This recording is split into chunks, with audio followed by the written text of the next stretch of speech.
গতকালকে গিয়েছিল মেয়ের ম্যাথ পরীক্ষা, আর ম্যাথ পরীক্ষার কথা শুনলে তো আমার মেয়ে ভয়ে বাঁচে না।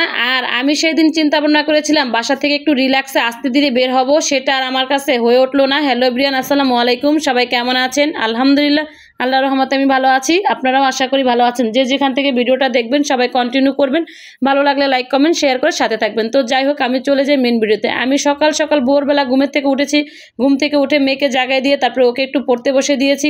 আমি আবার সকাল সকাল করে চলে আসলাম মেয়েদের নাস্তা তৈরি করতে। ছোট মেয়ে চলে গেছে কোচিংয়ে, আর বড়টাকে পড়তে দিয়ে তারপরে আমি নাস্তা তৈরি করে দুইজনকে নাস্তা খেতে দিয়েছি। এর মধ্যে কিন্তু আবার রান্নাবান্নাগুলো শুরু করে দিয়েছি, কারণ সকাল সকাল রান্নাগুলো করে তারপরে কিন্তু আমাকে মেয়ের স্কুলে যেতে হবে পরীক্ষার কেন্দ্রে। তো যাই হোক, আমি কিন্তু তাড়াহুড়া করে সবগুলো কাজ করতেছি, কিন্তু তারপরও আমি পেরে উঠি নাই, কারণ আমার দেরি হয়ে গিয়েছে। তো আমি কিন্তু ওই চুলায় কই মাছটা ভাজতে দিয়ে তারপরে এই চুলায় আবার একটু কড়াইতে তেল পেস্ট দিয়ে ভালো করে মশলাটাকে একটু কষিয়ে নিচ্ছি সব ধরনের মশলা দিয়ে।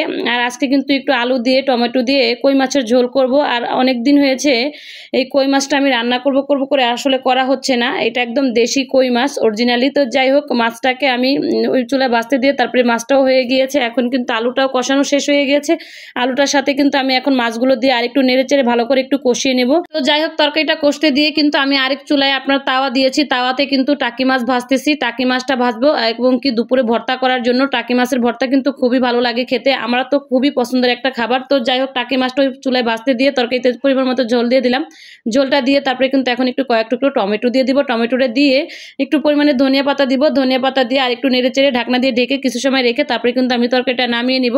তো প্রায় মোটামুটি আমার তরকারিটা হয়ে গিয়েছে। এই তো ফাইনালি লুক চলে আসছে। তো যাই হোক, আমার রান্নাটা এখানে কমপ্লিট হয়ে গিয়েছে। এখন কিন্তু মেয়েকে বলতেছে, আম্মু তুমি যত দ্রুত পারো রেডি হয়ে যাও, আমি কিন্তু শুধু বোরকাটা পরবো আর চলে যাব।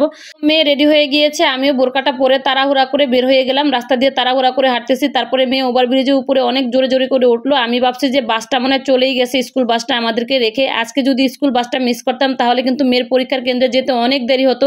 তো যাই হোক, আলহামদুলিল্লাহ ভাগ্য ভালো যে আমরাও যাইয়া দাঁড়াইছি আর অমনি স্কুল বাসটা চলে আসছে। তারপরে কিন্তু মেয়ে এবং কি তার সাথে আরও কিছু বান্ধবীরা ছিল, তারাও উঠে গেল, আমিও উঠে গেলাম। উঠে তারপরে কিন্তু আলহামদুলিল্লাহ যখন বাসে উঠছি তখন বুঝলাম যে না, আলহামদুলিল্লাহ আজকে পরীক্ষার কেন্দ্রে যে একটু রিল্যাক্সে দাঁড়াতে পারবো। আমি তো ভাবছিলাম যে বাসটা মানে আমরা মিসই করলাম। তো যাই হোক, আমি বাসে উঠে মেয়েও বাসে উঠে বসলাম। বসে তারপরে দেখলাম যে বাসের অনেক স্টুডেন্টই এখনও উঠে নাই, সামনে অনেকগুলো স্টুডেন্ট উঠবে, তখন কিন্তু পুরো বাসটা একদম ভরে যাবে স্কুল বাসটা।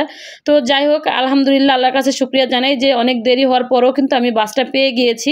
তো মেয়ে কিন্তু আমার প্রচুর পরিমাণে ম্যাথ পরীক্ষাটাকে অনেক ভয় পায়। তো মেয়ে বসে বসে একটু পড়তেছে, আমিও তার জন্য মনে মনে অনেক দোয়া করতেছে যে আল্লাহ আজকের জন্য পরীক্ষাটা খুবই ভালো হয় এবং কি একদম সুস্থভাবে পরীক্ষাটা দিয়ে মেয়ে আসতে পারে। তো ওইখানে পরীক্ষার কেন্দ্রে যে পৌঁছে গেছি, পৌঁছে যেয়ে তারপর ওরা একটা বান্ধবীর সাথে ওর সাথে দেখা হলো।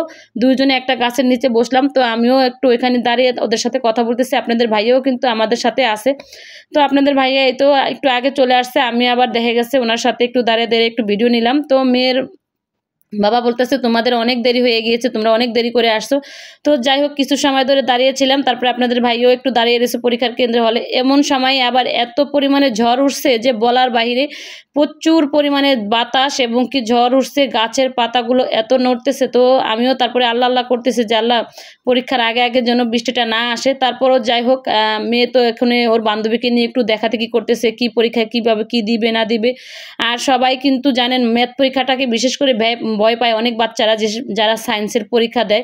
এর মধ্যে কিন্তু আবার বৃষ্টি চলে আসলো। বৃষ্টি চলে আসাতে আপনাদের ভাইয়া কিন্তু এই যে ছাতা ধরে বসে আছে, ফোঁটা ফোঁটা পানি পড়তেছে। তো মেয়ের পরীক্ষার হলে আলহামদুলিল্লাহ ঢুকে গিয়েছে। আমরা আবার কিন্তু বাইরে একটু ঘুরলাম কিছু সময়। জাহাঙ্গীরনগরের ভিতরে যে লেকগুলো আছে, লেকগুলোর পার একটু ঘুরলাম। তারপরে অনেকটা জায়গায় ঘুরলাম। এখানে যে দেখি কত সুন্দর একটা বট গাছ, প্রচুর পরিমাণে সবুজ হয়ে আছে গাছটার চারোদিকটা, এত সুন্দর লাগছে দেখে, খুবই ভালো লাগছে।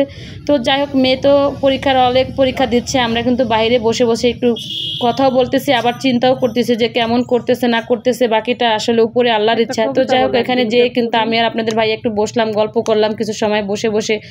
আপনাদের ভাই আবার একটু মজা করে আমাকে একটা কবিতা শোনাইলো। তারপরে সে আবার কিন্তু একটু খুবই কবিপূর্ণ মানুষ, সে আবার লেখালেখি এবং কি কবিতা আবৃত্তি করতে খুবই পছন্দ করে, ভালো লাগে তার। তো যাই হোক, সে আমাকে এগুলো শোনানো। তারপরে আবার আমরা কিছু সময় আরেকটু ঘুরলাম, দুজনে ঘোরাঘুরি করে দেখলাম পুরো জাহাঙ্গীরনগরের ভিতরটা অনেক সুন্দর লাগলো, অনেক সুন্দর একদম সবুজে ঘেরা একটা প্রকৃতি। তো যাই হোক, আজকের ভিডিওটা এই পর্যন্ত ছিল। সবাই ভালো থাকবেন, সুস্থ থাকবেন, আল্লাহ হাফেজ।